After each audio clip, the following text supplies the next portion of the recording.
Today is Friday, July 7th, 2023, and you have found the Living Youth Podcast. I'm here with my co-host, Wallace Smith. Mr. Smith, are you ready to tackle part 2? Absolutely. Let's not waste any time. Is God a socialist or a capitalist? Part 2, it's time to get our Bibles out and take a look and see his answer.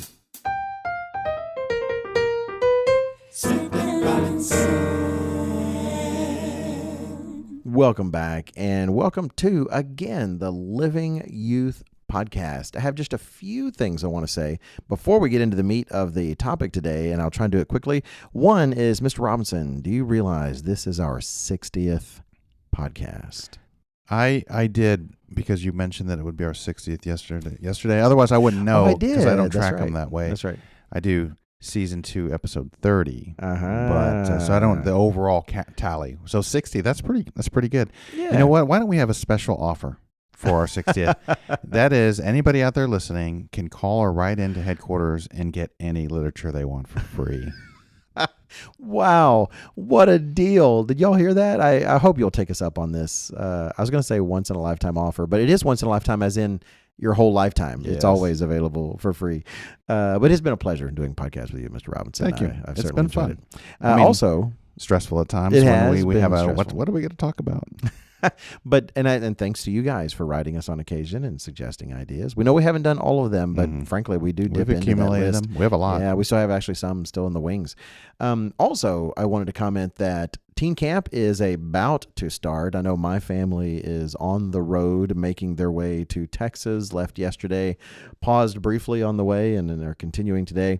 And so, a lot of our listeners who do listen to us fairly frequently will be at the camp. So some of you might even be hearing this after camp, catching up when you get back. So hello, we hope camp went well. But some of you might be listening on the way to camp. If you're listening on the way, we pray you have a fantastic camp. Very much looking forward to hearing the tales from there. And I want to let all of you know, at livingyouth.org, just like last year, we will be posting pictures from camp. Takes a while. My wife is there with the photography team. Takes a while to kind of get things going while they're there. But as soon as the pictures start flowing, we'll be posting them every day at Living Youth. Well, I say every day. I can't guarantee it'll be every day, but it'll be very frequently at livingyouth.org. So if you want to see photos of what's going on at camp, that's the place to go. We'll make sure that they're somewhere at the top. So that's it. That's some housekeeping stuff. Mr. Robinson, before we launch into how God would order the world in terms of when it comes to economics, and as we'll see, frankly, everything else, because with God, it's holistic. It's the whole picture. Right, because we tend to separate things into economics and with God, when you really analyze the way God does it, they're so interconnected that while you can see clear categories, one doesn't operate without the other. Oh, yeah. And I feel like in our discussions, you brought that out really well, and I appreciate your emphasis of that. So before we jump into that, I would like to take the time to just recap what we discussed last time briefly, because some of you we know listening perhaps did not hear the previous episode. And even if you did, it's nice to have in mind what was said. So I'm going to do my best to go quickly, which is not always my strong suit. First, why are we talking about this at all? There is a debate going on in society, at least here in the Western world and definitely here in the United States, between should we do our economics, should we run our country from a socialist perspective or a capitalist perspective? And people want to suck you into that debate, especially if you're young, you have energy, they can get you devoted to something here or there, and they want you a part of that argument. And so we want to equip you to think biblically about that. First, we summarize what is socialism. Socialism is essentially an economic or political approach to structuring society that advocates public ownership of a country's means of production and public administration of the distribution of goods. How does that really pan out? Well, essentially, each person in the economy works at his capacity, and the results of that work are distributed overall to everyone in the society however they need it, from each according to his ability and to each according to their need. You need make no more or less than you need. You just make what you can, and then it'll be distributed to everyone. As a result, there's no real private property. Really, the means of production are owned by the public. Now, of course, in reality, what that tends to mean is the government, because the government represents the public in that regard. And so the government or the public controls everything, so it's communally owned. It seems very compassionate because you want to take care of people's needs. It seems very giving. It seems very selfless. But it always runs into corruption. History has been quite the guide for that. Big government that it tends to have a big government that it has to be big to be able to collect all your things and to dole it out and to make those decisions.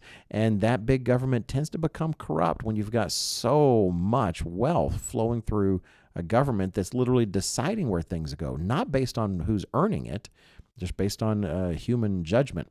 Also, it tends to run into laziness.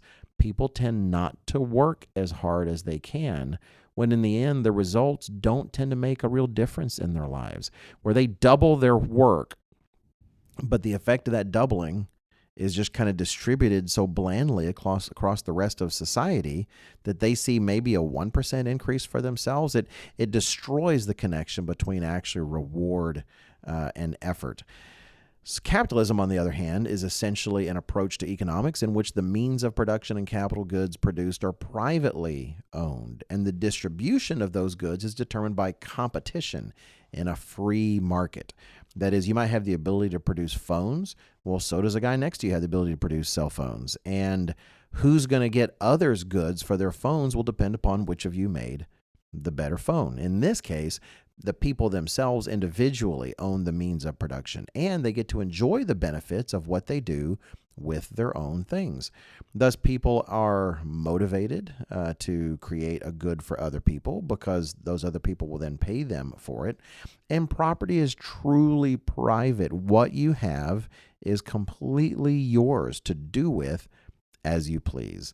It seems to be successful and productive as an approach to economics. Much of the standard of living of the West, the high standard of living that we enjoy, has been built on capitalism. I mean, I'm looking at notes here on a Mac laptop, a MacBook, and I'm using software that was written by Apple to record all of this. And anyway, a lot of this is the product of capitalism. But capitalism also runs into corruption. You see corporations that grow larger and larger and thus influence the government in different ways. Why do they do that? Well, because the key in capitalism really is winning. It's actually not producing the best product that helps the most people, for instance, because there are other ways to win. There's other ways to profit. And it's not always by actually making the best products. And plus, it tends to point the people or encourage the people towards debauchery. Why is it they use sex to sell everything? Because again, like when it comes to, let's just pick a snack brand, Doritos. The goal isn't always to make the best Doritos possible that are healthful for the customer and taste good. The goal is to sell as many Doritos as possible, or to sell for the most profit you can.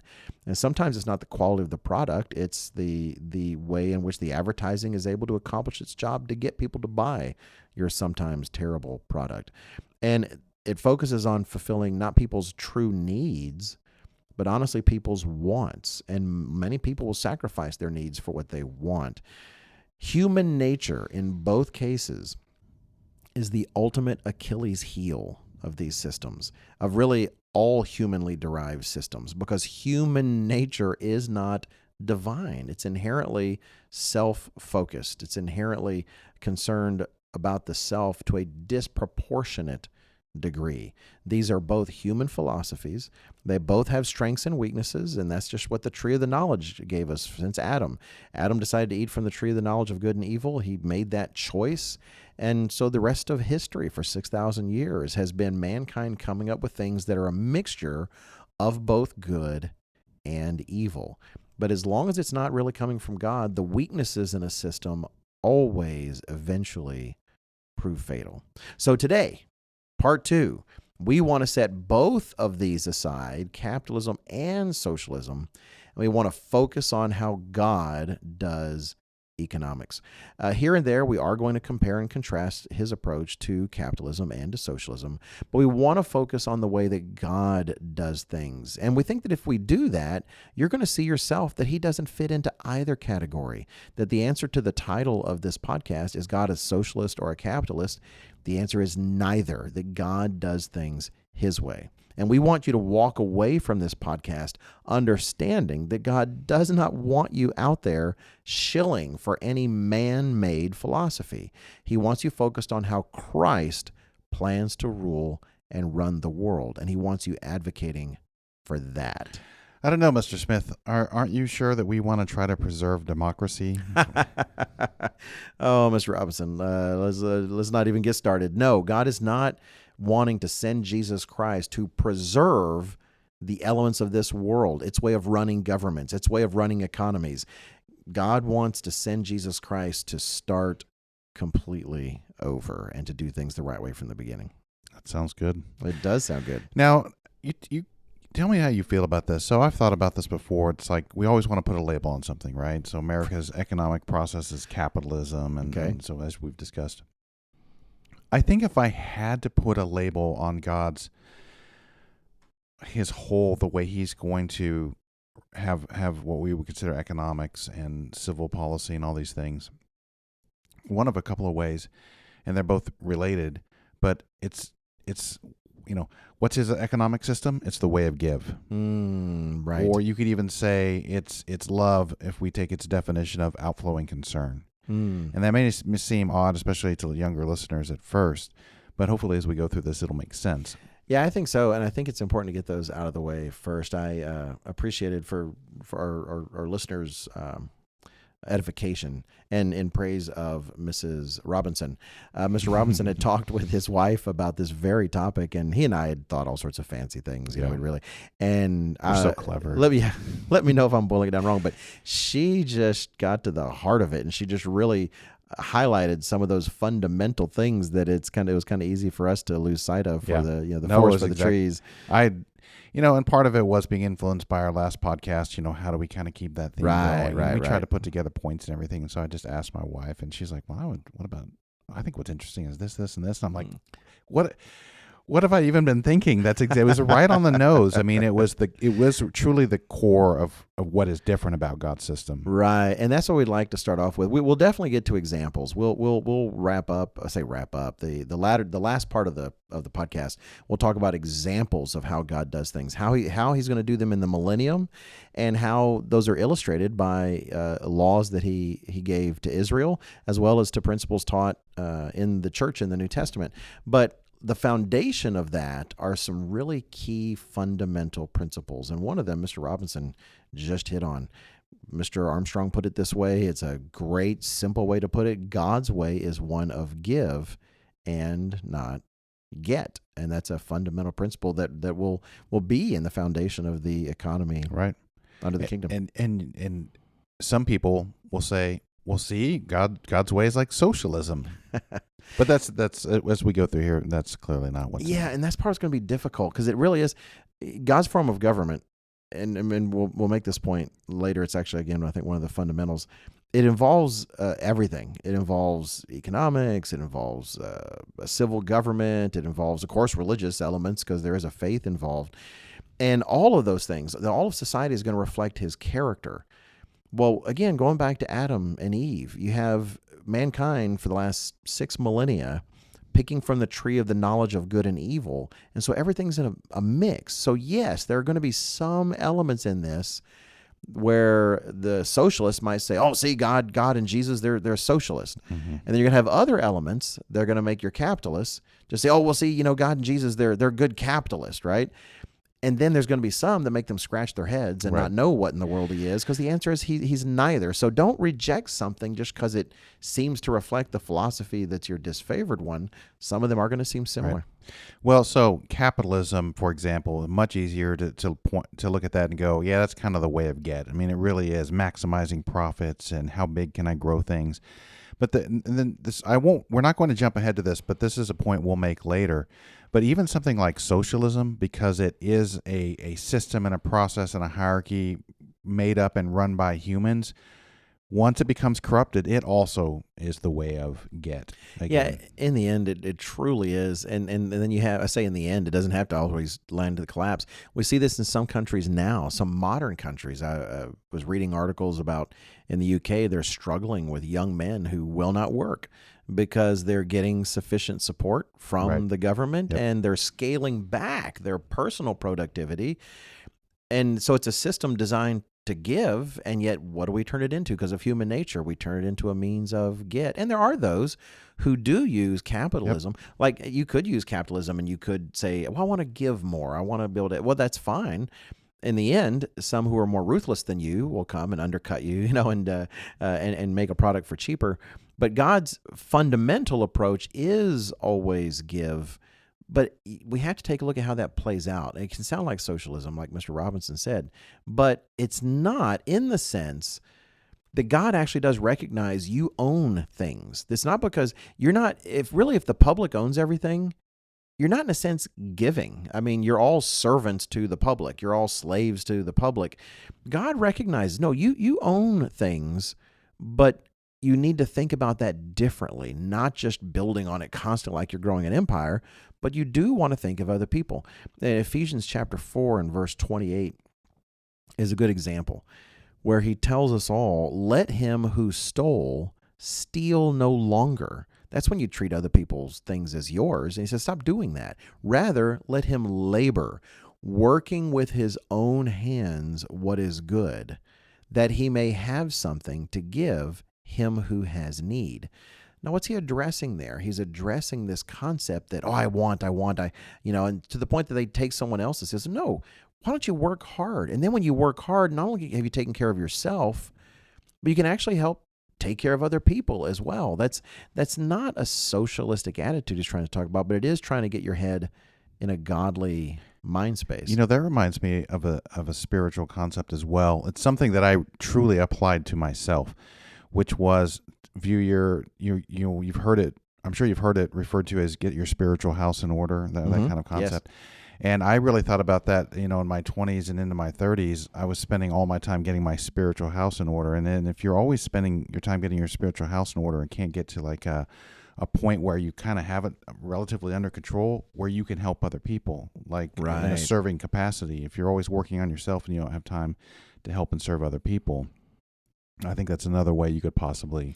Yeah, that's a good way to put that. In the end, helping other people ends up also being part of how you get yourself, if my spiritual house is kind of a mess and I'm just always tidying it up, then you really don't have, you don't have excess as it's brought out here to give those who are in need and to serve.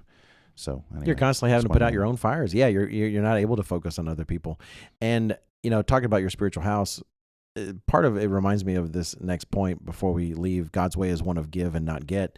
When it comes to socialism and Karl Marx and the rest, the view is of the whole society.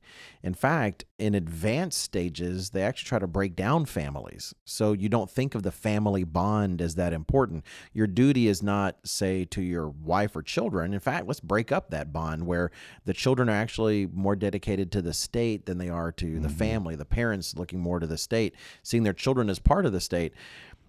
God's economy is not like that. In fact, there's a hierarchy that he would impose in terms of where your responsibilities are. And your first responsibility is not to some vague state or people. Well, of course, your first responsibility is always to God. We're talking about how we serve God in these responsibilities.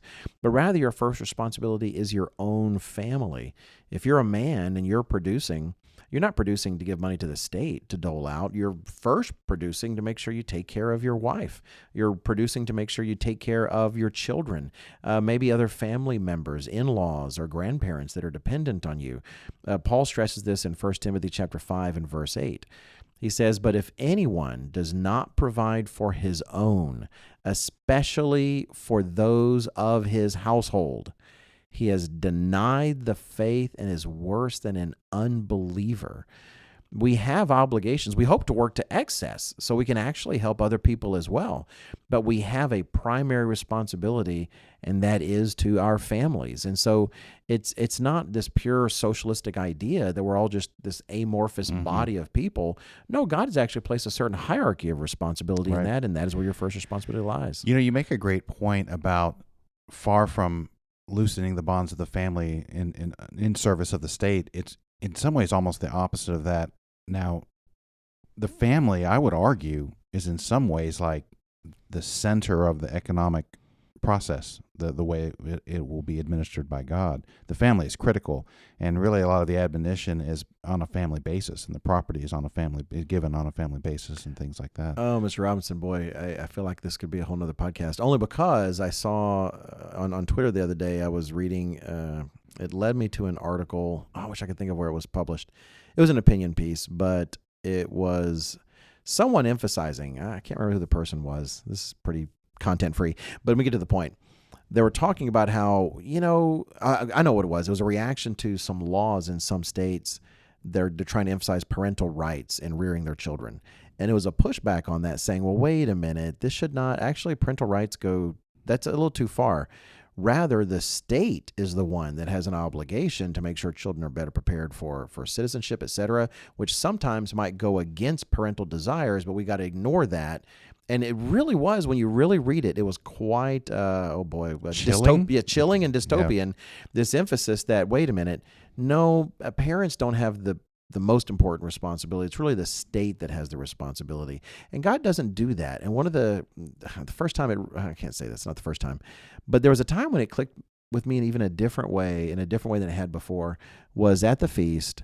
I think it was Mr. Milich who was giving it might have been a message after. I think it was a message he gave after the blessing of the little children. If you haven't been to a feast yet, it's a beautiful thing we do, and modeled after what Jesus does, where people bring their young children, they're able to pick them up in the arms, and with a minister there, they just ask God to bless that child and protect that child. And it was Mr. Milich, Rand Milich from Kansas City, who was speaking after that for the sermon, and he highlighted that, well, a big part of how God blesses children in the church is via their parents. We tend to think of, angels protecting, and that's of course a part of that. But he said, really, the main vehicle by which God takes care of children is the parents he's given those children in the church. So it's not this direct, there's of course direct relationship between our children and God, but how much does God do for our children through our parents? That's right. Socialism kind of makes everything. You're a part of the state. You communicate with the state. And yes, he wants us giving, but the relationships are structured in a very particular way, and the family would be a key vehicle of that. Right. Okay, our next topic that is very different. It's not so different anciently, but in our modern Western civilization, it's definitely different. And America in particular, I think, it's not the only one. I talked to somebody one time that said Mexico, he had even stricter separation of church and state. I don't know if that was true or not, but the United States has something approaching a separation of church and state. And I remember talking to a coworker one time who was a little bit familiar with the church, and we would talk about it sometimes. And I can't remember what world problem had arisen into our conversation, but she asked, how I would solve it, and she kind of already knew what direction I would go. And it's fundamentally a spiritual problem. So you would have to resolve it what she would think of as religiously. Right. And so she heard the sense in it, but she said something that I've clearly never forgotten, which was, but in America we have a separation of church and state. Right. And we think that we're so advanced in how great that is. Right. And look, the argument is somewhat understandable if you look at anciently as the way that, emperors and kings were like these god kings, and, you can't challenge the god king and all these kinds of things. You could kind of appreciate a little bit of a separation of that, perhaps. But it is the opposite of how God is going to do it, isn't it, Mr. Smith? It really is. In fact, some would say, well, we don't have that everywhere in the West. Like you look at England, they have an official state church, the Anglican church, and the king, the head of state, is head of that. But let's be real, right? It is a functional separation of church and state. Their business practices, the way the economy is managed, the laws, they're not really strongly being informed by that. And that is the second foundation we did want to emphasize. And I have to give it to Mr. Robinson. He's the one that really emphasizes this in our discussions, is that that's not going to be the case. And so your economics is not going to be a standalone, hermetically sealed facet of life, but the economy of the world is going to be a part of the larger view of things, including faith, religion, the development of character. Right now, I mean, how much does the development of character really factor into economics? I mean, absolutely none. In fact, there's a lot of money to be made by destroying character. One of the things I think of, and maybe it's not fair to beat up on them, but in this case, it was pharmaceutical related, that somebody had bought up the rights to the what's the thing when people get stung by a bee and they EpiPens. Yeah, the EpiPen. Corner the market on EpiPens and mark them up dramatically. Yeah. I mean, there was a big pushback on that, but I mean, great example of there's no religion or ethics or morals informing that decision. It was just pure profit. Right, and we don't want you believing us. You believe your Bible, but the Bible plainly indicates that Jesus Christ, for instance, is of the order of Melchizedek. You read that in the book of Hebrews, for instance, and Melchizedek was described as both a king and a priest. And specifically, it says that about us too in Revelation chapter 1 and Revelation 5. It says that we will be kings and priests. Maybe we could actually do a podcast on that, because I think it would be pretty interesting to break it down. I remember growing up in the church, and you would hear that kings and priests thing, and I just never understood why those two things were grouped together, and they seemed like very different things to me, which kind of made some sense. But when you understand God's plan, how He's going to implement His way of give, if I can call His whole economic policy that, it makes a lot of sense that you would have the king would also function in priestly duties as well, because they're so interconnected. You cannot separate them. They not really and get are. It right. Yeah, they really are. It's interesting. You look at anciently, you had the scepter passing through Judah, and you had the priesthood, passing through Levi. And it wasn't God's original intention. He was going to make a kingdom of priests. The whole nation, in a sense, was going to be like a nation of priests. And they messed that up. But the church, we represent the seed of that correction, and things will be unified again. And Jesus Christ is unification of those things. It would be kind of fun to do, because you have king and priest. King representing your civil authority, in terms of passing the laws that make everyday life possible, and how do you overall structure things. But then you've got those things that directly deal with matters of faith, not just practical administration. But ideally, those things are woven. Now, we say ideally. In this world, part of why you end up having a separation of church and state is because, in this church, even the Christian religions are all just the harlot and the harlot daughters, right? And so you have these corrupt, to say corrupt, they are biblically corrupt. You had people that couldn't live according to their conscience, which was sometimes a more accurate conscience, sometimes not, because you had the state forcing people to act against their religious conscience. So you had people striving, please give us separation of church and state. And so once they do that, now you can act according to your conscience, but yet we can all still function as a society. But the problem is the one always impacts the other. You can't actually separate them. It's just an illusion. And really that is an artifact of our next topic, which is it's a Band-Aid for really a different problem. The root of the problem is different. I think I mentioned this on our part 1 podcast. It seems like I did.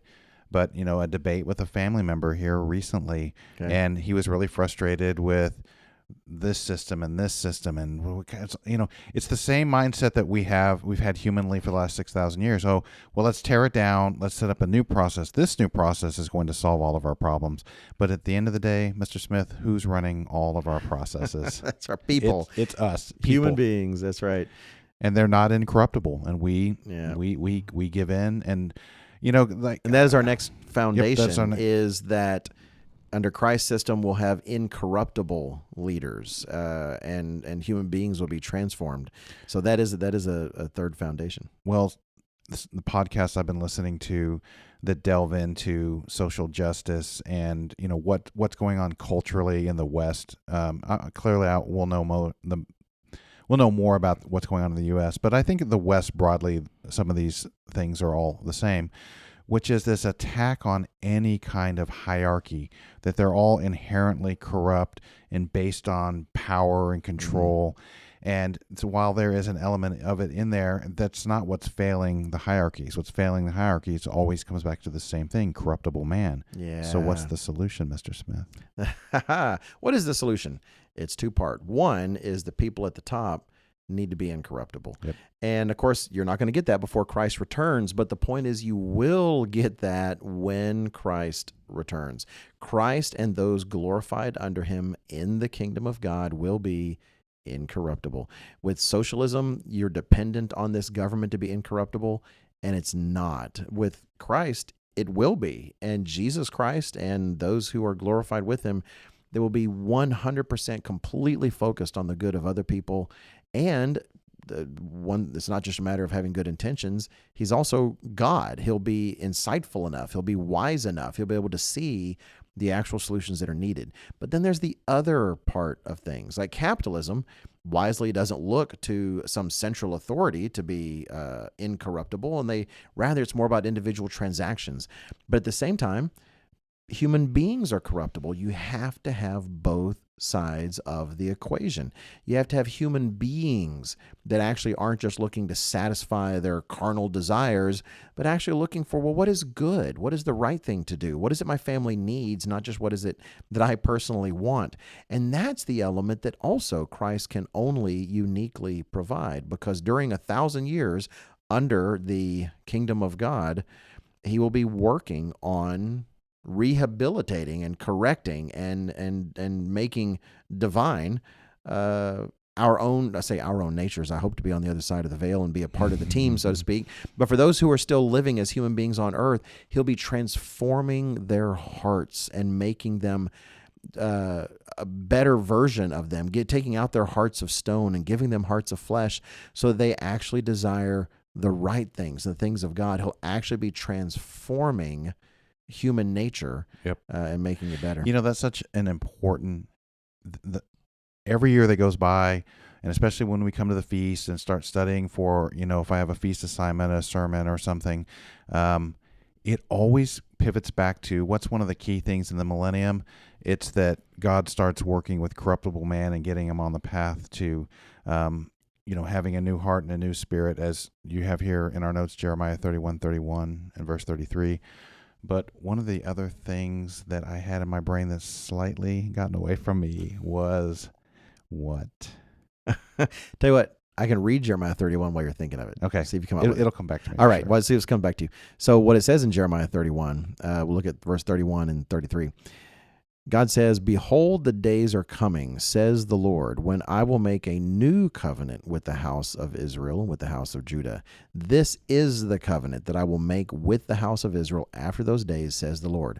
I will put my law in their minds and write it on their hearts, and I will be their God, and they shall be my people." He will not be content to just rule over human beings who remain as they are for the rest of their lives, but it'll be like the church, but everywhere, with everyone devoting themselves to building the mind and character of Jesus Christ, so that not only on the top of the scale do you have incorruptible leaders, but you also have people seeking incorruption at the lower end of the scale, solving the problems that both socialism and capitalism bring into the mix. That's a great point.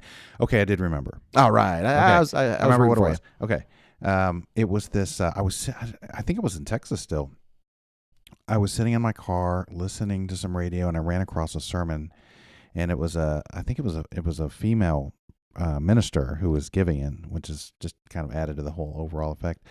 And this whole breakdown, I think I heard 2 different sermons like this, and they went through the particulars of God's law and all these different things and what went wrong, and their conclusion was that what went wrong was the law. The law was against us and contrary to us, and getting rid of the law solved all of mankind's problems. Wow. And once I studied this more and more and became more and more familiar with Jeremiah 31 and other scriptures that support it, was what? Where did you get the conclusion that the law was the problem? Which hundreds of millions of well-intentioned mainstream Christians, quote unquote mainstream Christians, believe that the law was a burden and a problem, and Christ came to do away with it. And then with that nasty old, mean, difficult to keep law out of the way, all our problems were solved. And it continues to stun me a bit, because I grew up in that, so I understand where that's coming from, and I understand the verses that are twisted to say that. But if you talk to them, say, well, so are you saying that essentially God says standards are the problem? Having any standards at all is the problem? No, of course not. It's specifically the law. But then the more you talk to them, they do believe in some parts of the law. They believe that, you shouldn't commit adultery, you shouldn't murder. Well, then they start essentially adding back in enough that people still fall short. People still fall short of even the things they agree are a part of life now after Christ. So all they've done is remove the things they don't like, which is the Sabbath, which is the holy days, which is things like clean and unclean animals. But yet they essentially say the rest still applies, and yet people continue to fall short and sin on the rest as well. Right. So all they've done is taken God's laws, stuck them in I can't say stuck them in a blender.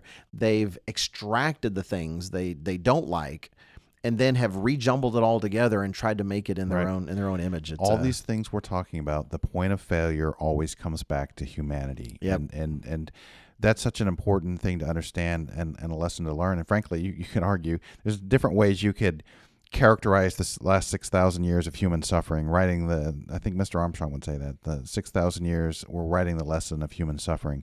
But one of the key takeaways from it that we always need to have is the idea that we can't do it on our own. We need God's help.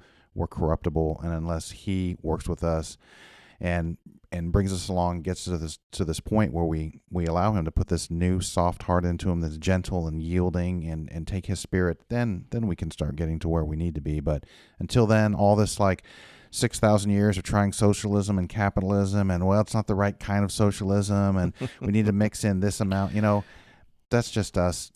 Yeah, doing the best we can, which isn't very good. All the isms that mankind can come up with are not going to be sufficient to solve the corruption issue, and Jesus Christ he's gonna address it. He's gonna tackle it. Now you can introduce this next section, but I did want to mention as you go into it that I've kind of slept on how important a point that this is, because it really does underscore so much of the rest of what God does here, and it's important to understand this. So please go ahead, Mr. Smith. What's our next component? Okay, and this is the last of the fundamentals, and after this we'll get into some specific examples. But the last thing that has to be understood, that's a pillar of God's approach to economics, that at least that we're going to talk about in the podcast, is the recognition and the embracing of the fact that God owns everything. It's all God's. Fundamentally, it really is God's. And so we'll see that God's system, for instance, recognizes private property, that, you own this and you own that and that's yours, and you get to choose what to do with it. So in that sense, it's kind of like capitalism.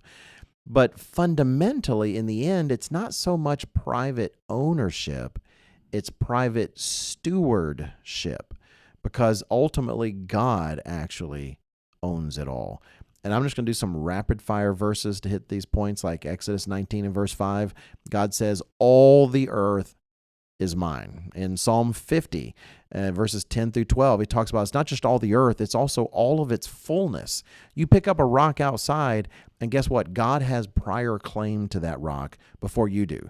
You might say, hey, I want to go and throw this rock and hit that fella in the head. I don't know why you do something like that, but kids are dumb. I've been a kid before. And I think, it'd be funny. Yeah. I'm just going to hit him. It's a little rock, right? Next thing you know, he turns around, you hit him in the eye. But God says, you know what? That's not my rock. I don't let people use my rocks that way. You're not going to do that. Deuteronomy, I'll go ahead and read this one. Deuteronomy chapter 10 and verse 14. Moses reminds all of Israel, and reminds us now on the podcast in Deuteronomy 10 and verse 14. Indeed, heaven and the highest of heavens belong to the Lord your God. Also the earth with all that is in it.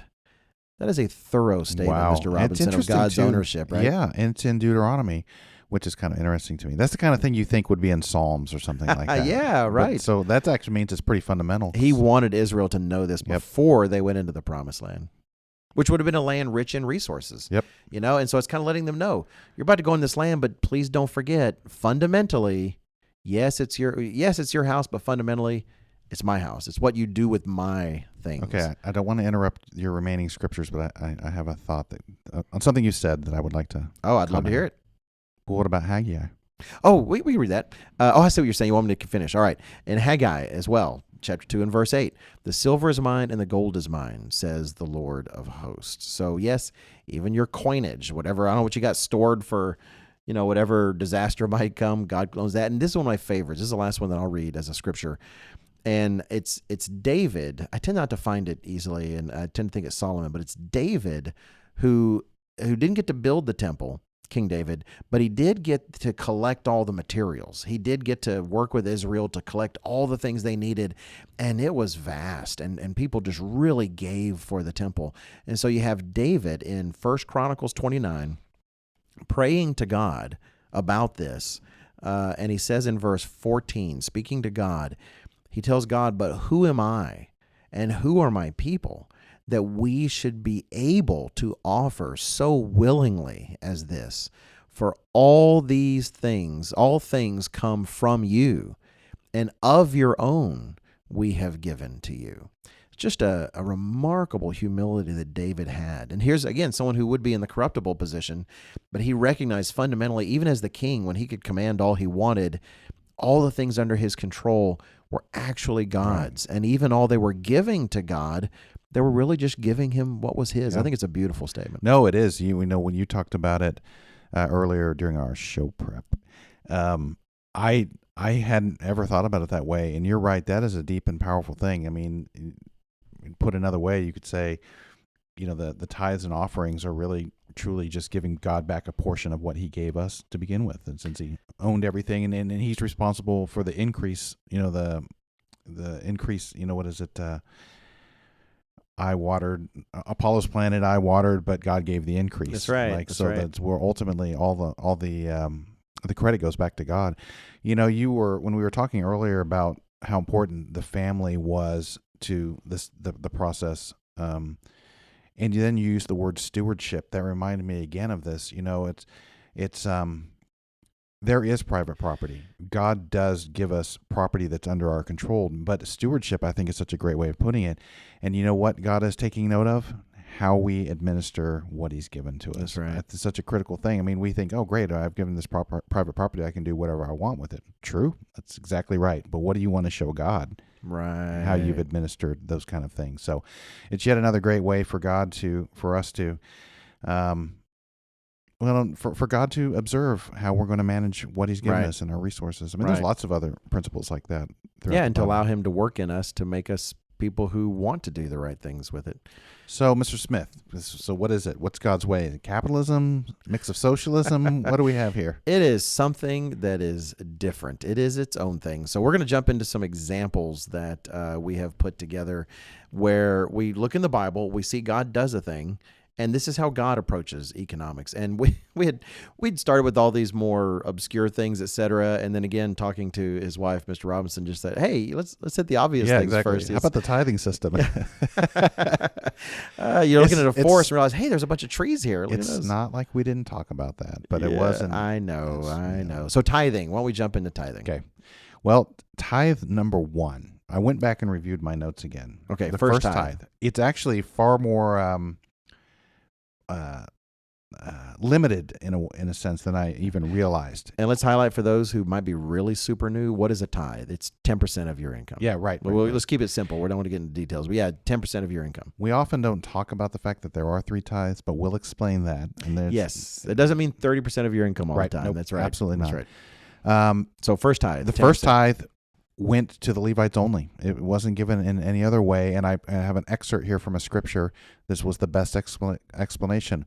Why was this 10% of all of our income given to the Levites? For the work which they perform, the work of the tabernacle of the meeting. So in other words, their religious duties in administering what we would call the religious system to the nation of Israel. That's what that first tithe was, almost exclusively. That's right. And then Paul makes the point in Hebrews that now under the priesthood of the order of Melchizedek, under Jesus Christ, that even Levi himself paid tithes. It talk about he was present in Abraham's loins, so to speak, as Abraham paid tithes to Melchizedek before there even was a Levitical priesthood. And so that has been transferred to Christ's work today. That's a deep one. It is a deep one, and boy, we could go on that for a long time. That might be a good Yet whole another podcast. podcast. That's right. Podcast about tithing. However, to boil it down, that 10% goes to the work of Christ, which is getting the gospel to the entire world and taking care of the body of Christ. And so that 10%, we send that into headquarters. People will be sending that into Jerusalem, to for the sake of what God has to do in the world. I had an individual years and years and years ago, this is quite a while ago, who kind of came up with this idea that God wasn't really interested in money. He only cared about produce. And anyway, my point, that's kind of my jumping off point to it. I launched into an in-depth study of the whole tithing process. And so that first tithe, that first 10%, a big part of that also too, as God is watching and evaluating how we administer, what's been given to us, how we are as stewards. The tithing also was about an attitude as well. It tells God a lot. I've heard many offertories on the holy days talk about that God cares what kind of attitude you give with, and so that's another way. He loves a cheerful giver. Yep. I hear. Yep. So okay, but then the second one I think is such a great second tithe. Sorry, I'm just going through my notes, and it's the second one. Okay, the second tithe, which to me really highlights, frankly, God's way of give. I mean, it's a tithe that fundamentally benefits us, and I put it as two. This is an oversimplification, okay, for our audience. But what is the purpose of the second tithe? I would argue that one, it's so that you can pay for your festival expenses, and secondly, we're told we can buy what our heart desires. We can use it for what our heart desires, and when people.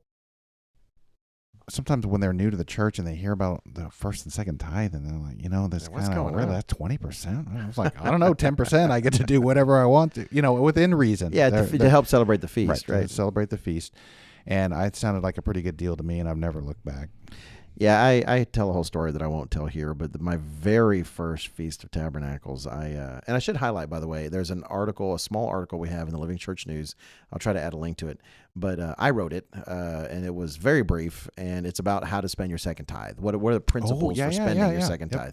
But I remember my very first festival. It was in Big Sandy, Texas, and we had a long drive. It wasn't that long a drive from Texas A&M, but I tell you, I didn't have much. I had $50. That was all of my second tithe, which ended up all I needed at Big Sandy. We were camping, and I remember, that trip there and being kind of thirsty in the gas station there. And this is not an advertisement for soda, and I was 19 and Let me guess. Did you get the big Dr. Pepper? No, I did not. Believe it or not. No, it was rarer than that. I was in that gas station filling up the tank on the way to the feast, and it was a Big Red. Okay. Actually, liquid bubble gum, virtually. It really but is. but what was weird about it, Mr. Robinson, though, was like I saw that there in the thing, and I'm trying, and it hit me. Oh, whatever your heart desires. And I don't mean that you should do unhealthy things with your tithe, but at the same time, for me, it was like a celebration. It was as if, this is going to sound really dumb, I know, but it wasn't to me. It was like God bought me that. It was like it's money. He told me, hey, I want you to enjoy your feast. And I like to think I'm spending my second tithe not on sodas and such on the way to the feast anymore. But for me, right then, it did add to my fear of God, which is what he says it should do. The use of your second tithe so that you and your family, and if you have enough so that other people can, really enjoy your feast days, the holy days of God. It's a beautiful thing. And so that 10% is not, that's not like the first tithe. That's for you. That's to help you saving enjoy it for your own usage. That's exactly right. So then we get to the third tithe, which is sometimes confusing. The third tithe is not an every year thing. It only happens twice in a 7-year period. Year number 3 and year number 6. 1, 2, 3, 4, 5, 6, 7. Year number 3, year number 6. We're not going to go into all the details. Again, we could maybe do one on tithing.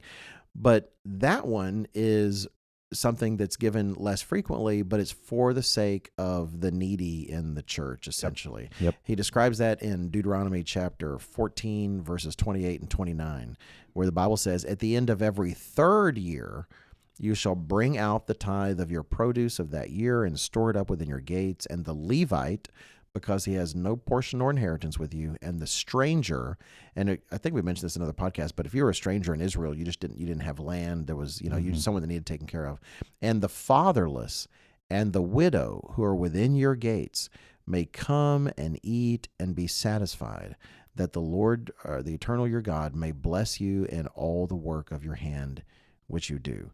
So God does have in here, and we'll actually get more generally in the next verse, but it is a form of welfare. Yeah. It is a form where Absolutely. God does take care of the fatherless, the people who don't have a father, taking care of them and working or with the widow who doesn't have a husband and is able to make a living in that sense.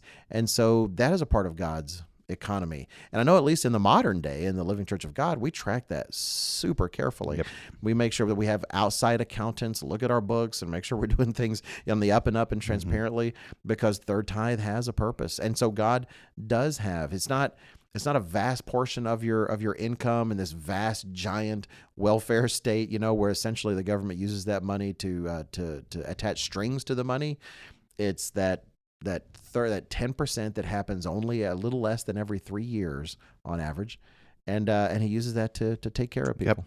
And not only that, as we in our other discussions have brought out, we had a couple of third tithe years that were real tight, and one in particular that was really, really tight. But at the end of it, God also instructs you at the end of your third tithe year to pray and ask for a special blessing on it. And every third tithe year I had, in the time period afterwards, I made back and then some everything that I gave in. And it wasn't always money. Sometimes it was, one time we had access to a car that was a great deal for us when we needed a car. Maybe it's something works out where you have, I don't know, I can't even think of all the things off the top, but I remember being struck by how many blessings I had that were actually not financial. But it more reminded me of, we don't always think broadly enough about what blessings are, and it's not right. Yeah, I mentioned, we were discussing it, that for my mother-in-law, she said her third tithe year blessings for years was always new grandbabies. It seemed like that was how, and we have not provided her a third tithe blessing in that regard in many years since David was born. But that is a part of God's economy. Those things will happen. But we have actually, oh boy, this will officially probably be our longest podcast so far, Mr. Robinson, out of 60. We're somewhere around 50 minutes. We're a little past, and we've got at least 3 other examples we want to discuss. But I think we go forward and do that, because I think all these are good. They're all related, and they are. We're closing in on those. And so the second thing, that was tithing. We talk about that is definitely going to be a part of God's economic structure. And the second point we wanted to emphasize is actually kind of a broadening. We talk about third tithe, and that is one means by which God does help the fatherless, the widow, those who are in difficult times. But there's also other forms of welfare that God does build into his economic system. He does not encourage just abandoning those who can't do for themselves, those who are in difficult times. God actually does put a system in place, but it's not quite the way the world does things, and it doesn't really fit, say, your socialistic model or your capitalistic. Example we wanted to highlight, for instance, is noted in Leviticus chapter 23 and verse 22. And this is a command given to those who harvest, those who farm. And, it would be interesting to think about how this could be generalized to other things. But he commands those who are harvesting in Leviticus 23 and verse 22, when you reap the harvest of your land, you shall not wholly reap the corners of your field when you reap. That is, you have a square field and you start coming to the corner, and he says, don't go all the way to the corner. You leave a little bit of that corner. Which would be when you have a yoke of oxen pulling a plow, you kind of round things off anyway. Like, you'd actually have to go to extra effort to get the corners. Yeah, you're right. You actually would. And now, if you're a good capitalist, no, you're going to get every bit. You want to be as efficient as possible. You want to get that in there. Have you noticed? Because I know you've flown out west before, out to California, and you start getting out west in particular, and then you see all the crop fields below, and a lot of them are round now, because, like good capitalist, you don't want corners. Ah, Yeah. interesting. More efficient. In fact, you could tell God, "Hey, I don't even have any corners. If I had them, See, I'm not in violation. But God cares about the spirit of the law." Yep. He continues, not just leaving the corners, but he continues in verse 22, "Nor shall you gather any gleaning from your harvest." Now, this is, as I understand it, it's the bits that are left. There's things that you drop here and there.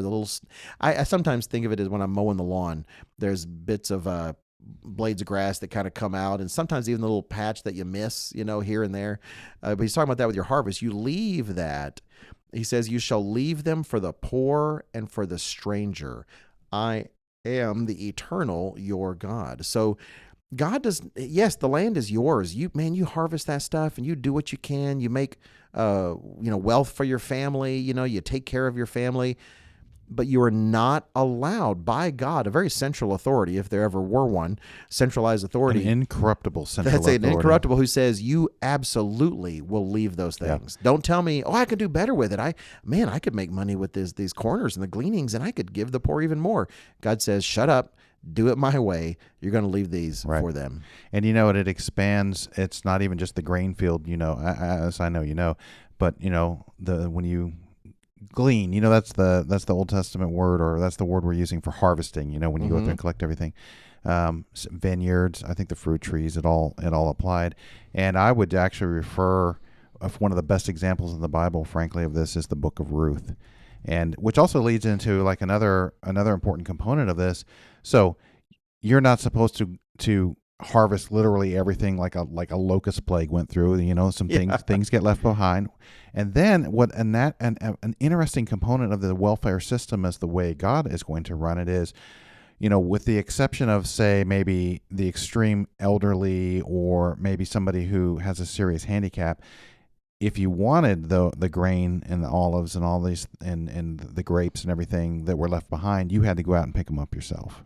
Right. And Ruth is a fantastic example of that. When you read through it, I've heard that emphasized a number of times. But, frankly, where did Ruth gain notice of Boaz? She was out there working hard, and she wasn't working. He could tell that she wasn't working just for herself, and found out she's also supporting her mother-in-law, Naomi. Right? That's right. And he respected that. That's one thing you mentioned. And she did. She took some home to Naomi, who was older and probably couldn't have pulled the load like she did. And then, of course, he was so impressed, he started ordering them to drop more stuff and would give her stuff. And I one of my favorite parts of the whole story, I don't know why, Ruth comes home with just like way more grain than she should have any right to have for just walking behind. And her mother-in-law, Naomi, says, "Ooh, who took notice of you?" She noticed right away. But what a brilliant system.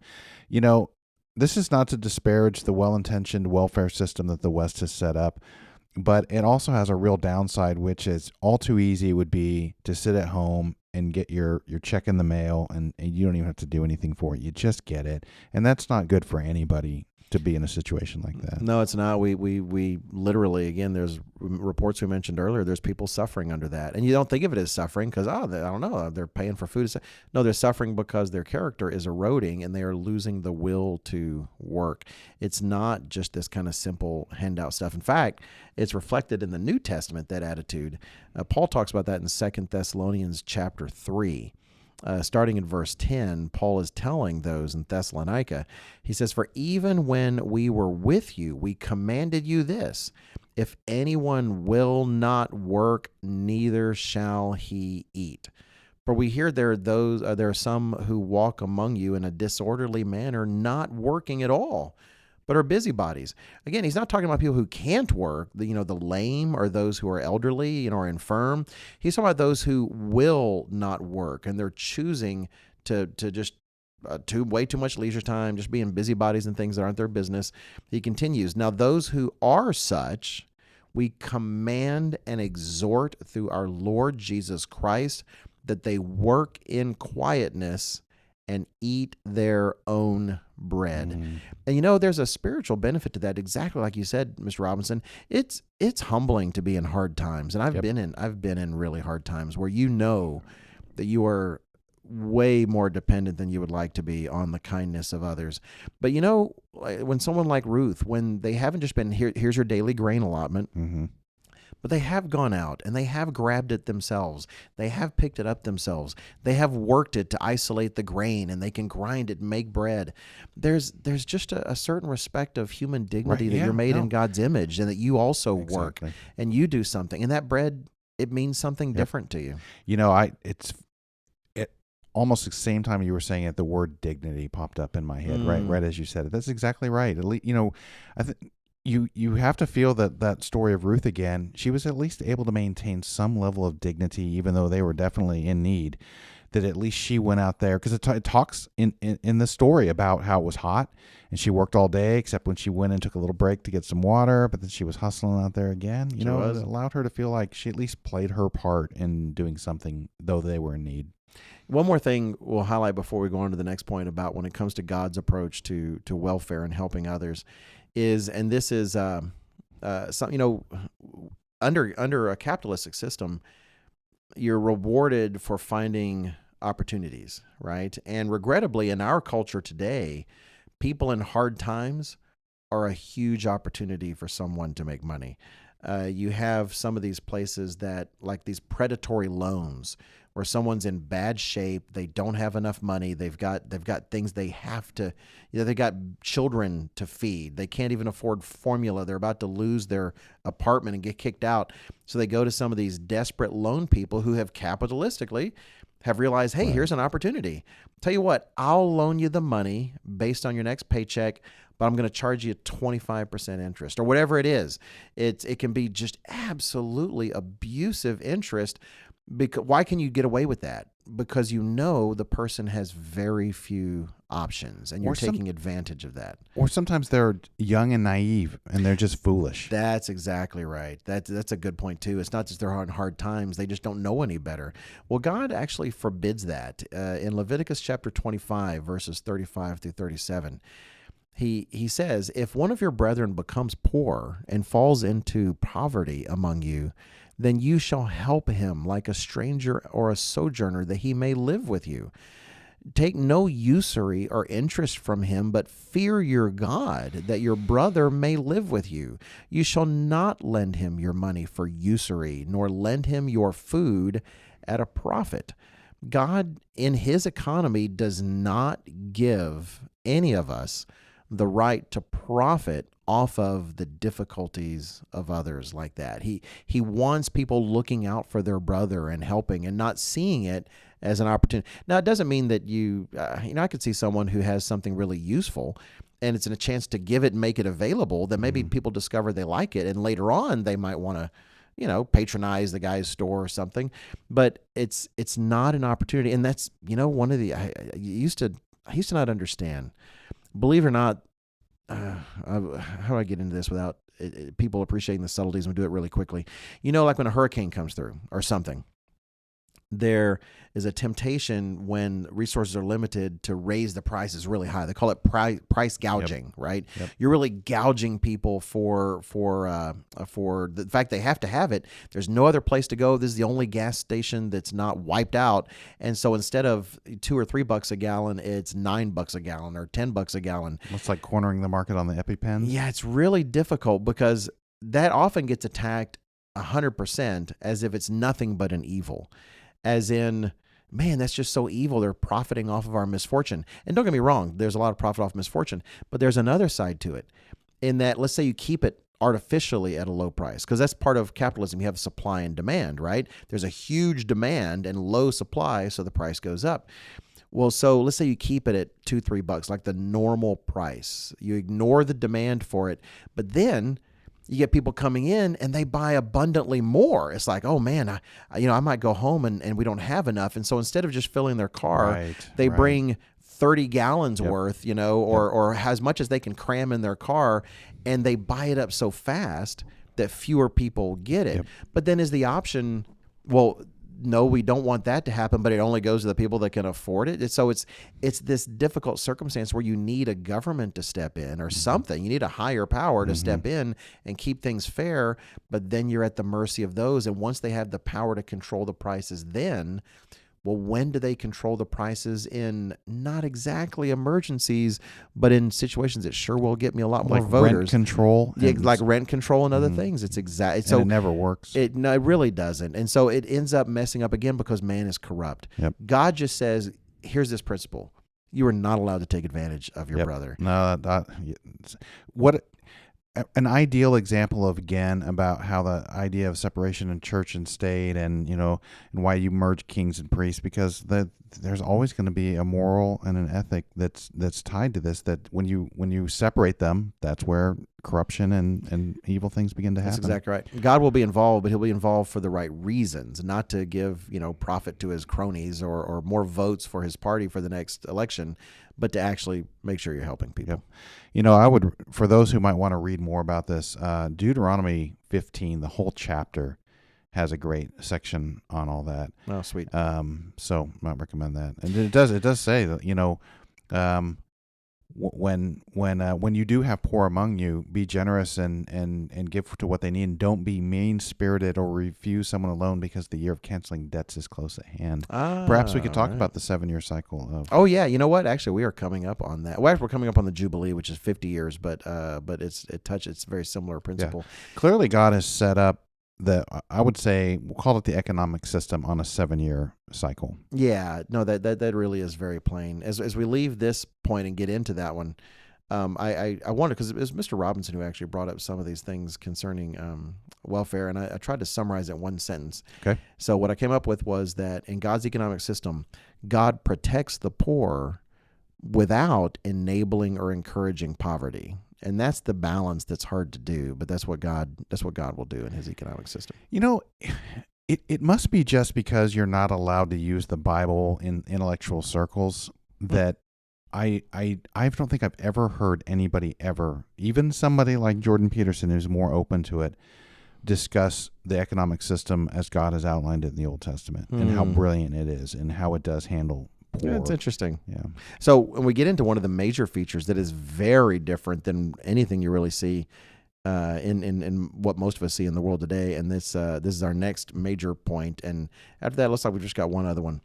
So this will be a longer podcast. If you want to split it up, feel free and go get a sandwich or something, whatever you're doing. But the next one is perpetual land ownership, and in the context of the Jubilee year, which is a year that it's the 50th year in a cycle.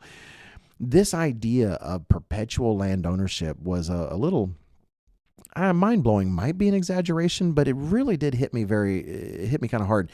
So I don't want to read the whole passage. If Mr. Robinson really does, of course, I'll forgive him, because he's just so nice. But in Leviticus 25, as well as other places, and in the millennium, God makes it plain in the last few chapters of Ezekiel, it's going to be that way under the kingdom of God in the millennium as well.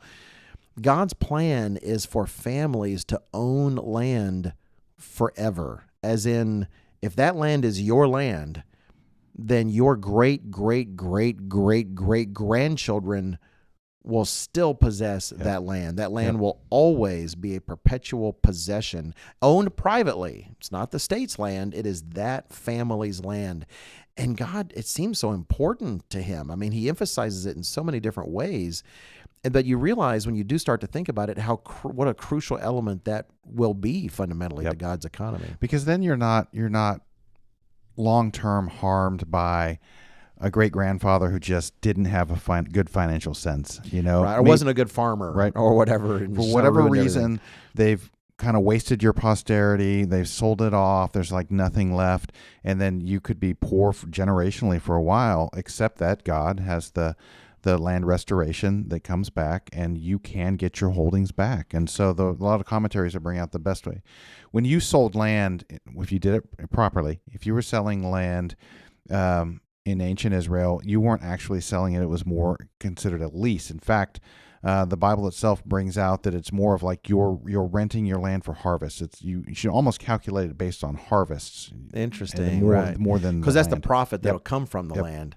Yeah, it's what he's referring to is there's a Jubilee year that happens every 50 years, where if you did sell land, which really is technically a lease, but you did sell land to cover debts, Maybe someone borrowed money because they felt if we just had more harvesters or scythes, but maybe it doesn't work out and you end up not making as much. So in that sense, you still own the land and you do with the land what you think is going to be profitable. And that's like capitalism. One thing about capitalism is you're allowed to fail, right? You might fail and go into debt. You might fail and end up ruining yourself financially. There's no giant safety net that prevents failure, which is a benefit to a civilization because we learn so much from our failures. But anyway, like you mentioned, your great grandfather, maybe he did a terrible job.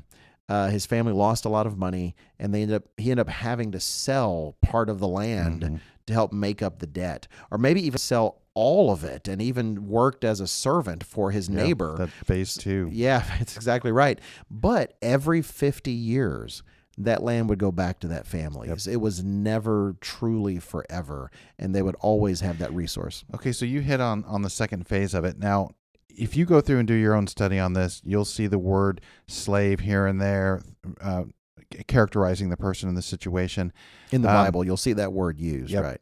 But I think that a lot of the commentaries will bring this out, and I think it's a fair point. It shouldn't be viewed as slavery as we think of it, like historically in the U.S. the slavery which was brutal, of course, but more as like an indentured servant kind of idea, that you're temporarily selling yourself into the service of somebody for a variety of reasons. The one example that comes to mind for me was that's how a lot of people got from England to the new colonies in America back in the 16 and 1700s.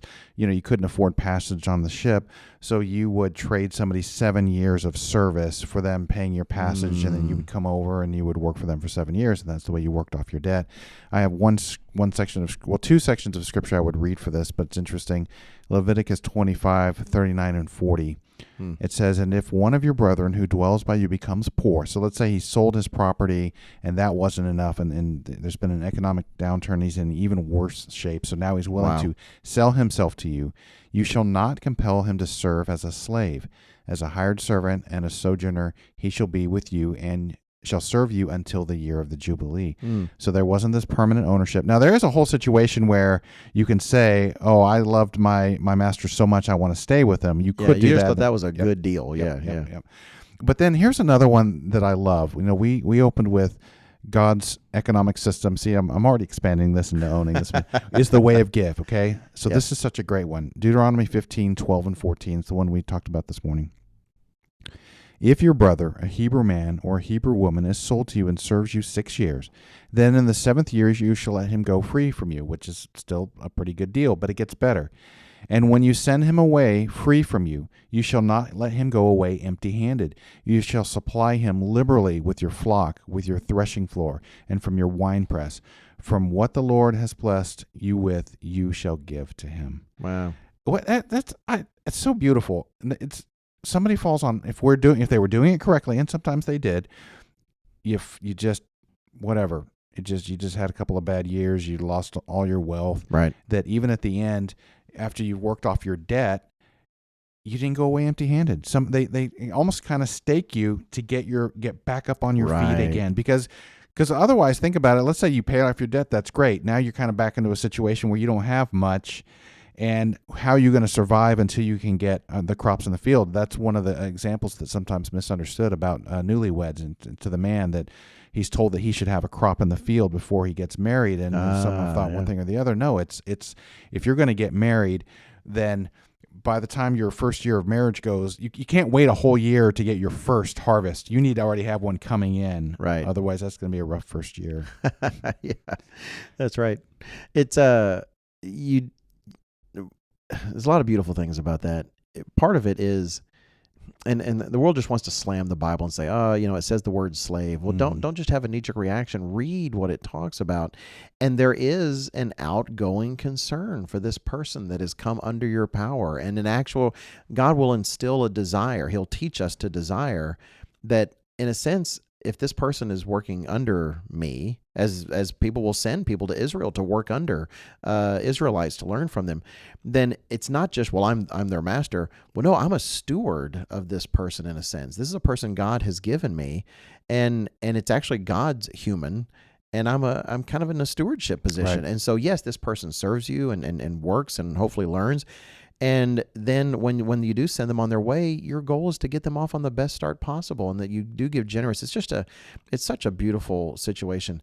Now, one of the things, and I remember Mr. Robinson, as we talked about these things, he's highlighted about the corporate mentality and Crony capitalism. yeah, crony capitalism and all this, and this ability we have in America to create these massive corporations. I mean, you look at Apple and Amazon. We have corporations that have more money and power than entire nations of the world. I mean, you're looking at these vast organizations. And God actually, the perpetual land ownership is sort of a hedge against that, and prevents people from accumulating so much wealth that they can become inappropriately, let's just say inappropriately powerful. Yeah. I'll put that. Yep. And to me, there's a prophecy that what's a prophecy? It's a condemnation of Israel in Isaiah 5 and verse 8 that I like. And I like a particular translation. I think, and some Hebrew scholars out there might dither with me on this, but I think the New American Standard Bible gets it in the plainest sense amongst many. And it puts this in Isaiah 5:8 this way: woe to those who attach house to house and join field to field until there is no more room, and you alone are a landowner in the midst of the land. Mm-hmm. God does not look kindly on that, where you're just constantly buying up all the resources for yourself so that you can profit from them. And you buy your neighbor's house on the right, your neighbor's house on the left, so you can join them together and make it that much larger a house. And you keep doing this nonstop until the point, like he says, you're virtually living all by yourself. You can't even see your neighbors from your property. And God doesn't like that. What you're saying is, let's say you were in ancient Israel and you were a shrewd and savvy businessman, maybe even a little too much, and your name was, say, maybe Schmil Schmates or something like that. And you just knew what you were doing, and you were very prosperous, and you kept buying farms, and pretty soon there's nobody around you because you own it all. The Jubilee year is it all goes back. Yeah. That's right. And it encourages someone like, say, the Schmil Schmates that you mentioned. He's going to always be mindful of that. So as he's doing all of this, he's valuing the property appropriately and realizing, okay, I'm only going to get 17 years of this property's production. And so he's going to value that into the price as well. The scriptures are quite clear about that. And it's not wrong. Like if you have a neighbor and you realize, man, if he'd be willing to sell me that field, I really think I can do good things with that. I mean, there's nothing wrong with being ambitious, and as long as you have a right mindset and just not totally selfish, there's nothing wrong with being more productive. But at the same time, it's not going to be this situation where you create generational poverty and absolute generational impenetrable wealth for yourself, because everything resets in a very fundamental way. Now, people get their land back. It's not like they don't got to go to work. It's like, okay, now we have the chance not just to have it made, but to be productive again for ourselves and not for somebody else. And it's just fascinating how God's system helps to prevent that kind of thing. And it also, again, I think maybe we've already hit this, but just seeing my notes again, another clear indication that there is private property. God's way is not socialism, because clearly you have the rights to the land and it'll revert back to you. Yep. All right, let's hit the last thing. And this was a very spiritual thing, but it's important. It does make a difference. If you don't think it makes a difference, just look at a few commercials. I'm not even trying to say look at some commercials on television, but look at some commercials on television. The fact is, we mentioned this earlier, that your economy and how people are able to profit and gain for themselves interacts with every other facet of life. It's not something that's sealable away. And especially like in our culture, it tends to have a corrupting influence. And yet, God is going to work with the Spirit so that the economy of the future will not be driven by greed or covetousness. God isn't just going to be content to have an economic system driven by whatever it is. No, he's going to spiritually address these things, and he's not going to allow things you would do to make money that would encourage greed or covetousness. The Apostle John addressed the state of this world in one of his letters, 1 John chapter 2 and verse 16. And he says, for all that is in the world, and I'll read the list, but then I'll pause. For all that is in the world, the lust of the flesh, the lust of the eyes, and the pride of life. All those three things, what is it that drives our economy and drives, look at the commercials you see. Right. What proportion of the commercials you see are not either appealing to the lust of the flesh or the lust of the eyes or the pride of life? Pretty much every commercial that comes to my mind I can think of is appealing to those things. And John is saying all of those things, Mr. Ogwyn used to say, are going into the dustbin of history, because he continues, those things are not of the Father. All that is in the world, it is of the world, and it's going away. And so the economy of the future, there will be no part of it that is driven by sinful desire. If someone has a business idea that is going to take advantage of sinful desire, there will be a very strong central government that will snuff that business out and say, we're not going to be hidden as teachers, it says in Isaiah. We're going to come right out and say, no, not to the right, not to the left. You walk this way. You're not going to make money that way. There shouldn't be any need for it, because, one of the things that those scriptures, all around these scriptures that we were talking about in Deuteronomy and Leviticus, is a clear exhortation, I might say, that God made it clear that, look, if you guys are doing what's right, if you're abiding by the terms of the covenant and keeping my laws, there's going to be such abundance and blessing that, in a sense, everybody should be wealthy, and if you kind of look at it that way, right, or at least be prosperous. And there shouldn't be this need to be driven by more, and you think that's what's going to make you happy. When I really look forward truly to the days where people just find contentment in their family and their friends and their community and what they've done from day to day to produce something. I was talking to Thomas briefly yesterday. He was helping me run the Xerox a little bit, and I was afraid he was distracting him, and he said, "No, I kind of like running it every once in a while." And why? Because when you feel like you're making something, you're. It sounds trivial, but you're loading the paper, you're keeping it running. Some of the runs are longer, and you're pulling them off the back. You're putting them in a box. You feel like you did something, and it's just that nothing beats that feeling. There's this, in fact, there's this YouTube channel I watch from time to time. I'm not even going to say it, but it's just this old. He's not even old. This guy's out there by himself in northern Arizona making his homestead, and he's just making his, feeding his animals and building new things and using his tools, and you can see it. He's much happier with that mode of being than he was when he made a lot of money as a warehouse manager. That's interesting. It makes me think of in Philippians chapter 4, where Paul says in verse 11, he's talking to the Philippians, and he's talking about their generosity. But he says, starting in verse 11, he says, "Not that I speak according to need, for I have learned in whatever state I am to be content. I know how to be abased, and I know how to abound. Everywhere and in all things I have learned both to be full and to be hungry, both to abound and to suffer need. I can do all things through Christ who strengthens me." And I remember, I want to give credit again to Mr. Rand Millich. I think it was back when I was training under him, and I was sitting in on a counseling session. We were visiting with someone, and he was explaining about this, that it's important just to say, it's not that Paul, he didn't say, I'm gifted with contentment. Mm-hmm. He said, no, I've learned to be content. And we, at least in our society, in socialism, they have to be content because there's not enough. Eventually, you're in a bread line, and you might as well be content with it, comrade, because there ain't nothing else. This is it.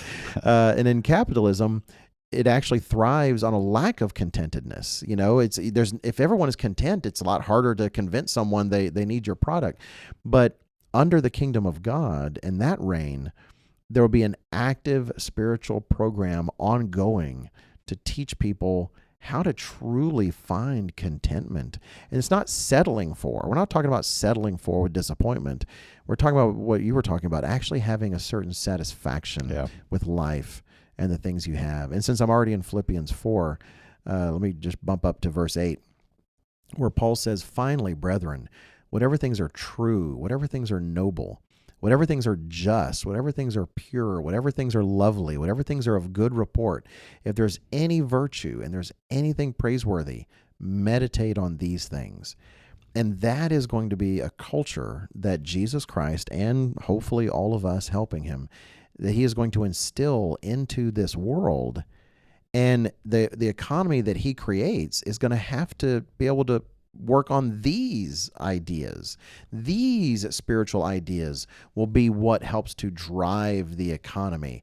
And if you can figure out a way to help people focus on these things, if you can find a way to increase some of the actual nobility, of the world and your surroundings and such, it's going to be an economy that is where people are rewarded for how they contribute to this overall mindset of virtue and praiseworthiness. Right.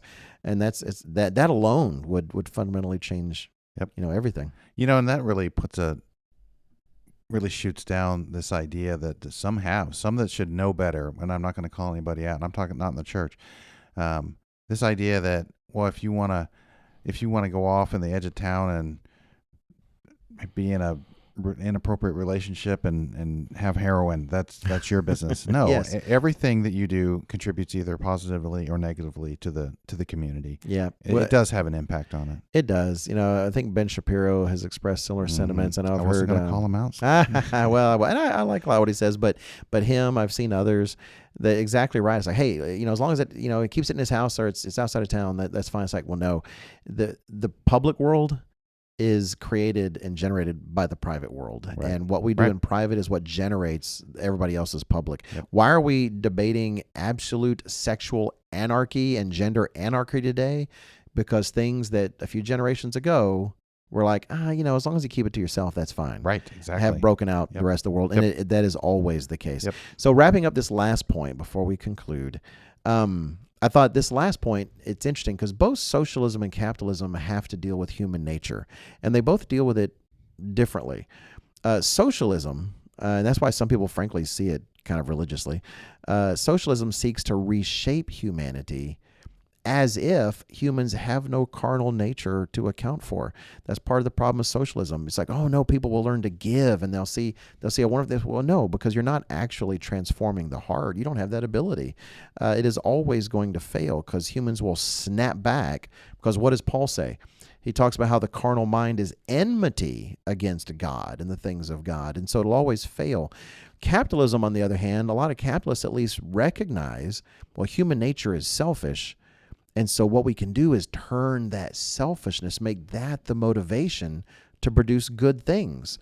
But man, that is a lie of the devil as well. Somehow we're going to take a sinful mindset and use that to produce a broader good for humanity. Right. Even if it works temporarily for a time, it will always fall apart. If it doesn't fall apart in a few decades, give it a few centuries. So Jesus Christ, on the other hand, he's not going to either ignore human nature nor pretend about human nature, nor think I'm just going to use sinful human nature to somehow magically make good. Jesus Christ will actively seek to transform human nature. The spiritual effects on culture, attitudes, etc. of the economy will be accounted for, just as the reverse, the effects of the economy on culture, attitudes, etc., is also going to be accounted for. And he will divinely care about the whole of civilization, not just the money part. Going back to Mr. Robinson's point a long time ago, it is a whole system, and king and priest, it'll all be united, and because you have to look at the whole thing. We didn't really make this point so much this time, but that's one of the conclusions I've come to, which you've actually articulated very well, was there's no separation of church and state or any kind of idea like that. It's all so intertwined. You can't separate the economic system from the government. It's all baked in there together, and God has a way that he has that resolved for us, and it works and it blends it together. And really, what are we doing right now in this lifetime? We're doing a number of things, but one of them is learning how that process works in our own lives right now, so that we can be ready to help Christ, as you started at the beginning. When he begins working with the rest of mankind in the millennium, like, we should already be some level of expert, hopefully, on that way of life. No, you're right. It's actually it's a subtle thing, but I do feel it's so fundamental, and it's something that's easy to miss. And this has come up in a lot of different discussions. It's easy to look at God's law and just think of it in terms of, what am I allowed to do or allowed not to do? And to kind of think of trying to maximize your freedom, quote unquote, within these confines or restrictions. And man, just reject all of that thinking and think, you know what? Christ wants to give me everything. The planet, the universe, like Mr. Ames says, all things. And the only thing I have for the next 10, 20, 30, 40 years, however long I live in this life, the only thing I have to show him how I would order the rest of the world is how I choose in this life to order my own personal world. How I choose to order my life and my choices right now are the singular indication to God how I would choose to order things if he were to give me everything. He's watching your stewardship, our stewardship, taking notes. Exactly. So great. Exactly. Great. Well, I think we did it. The podcasts are getting longer and longer, but welcome to our new 4-hour length long form podcast. No, I think it was worth it. They did it. We'll hear from our listeners see if they think it's worth it. I hope there's a lot to say. Yeah, I hope they enjoyed it because you and I really enjoyed researching and covering this topic, and I had a lot of fun doing the podcast with you, Mr. Smith. Appreciate it, and hopefully our listeners will take something of value out of it. I hope they will.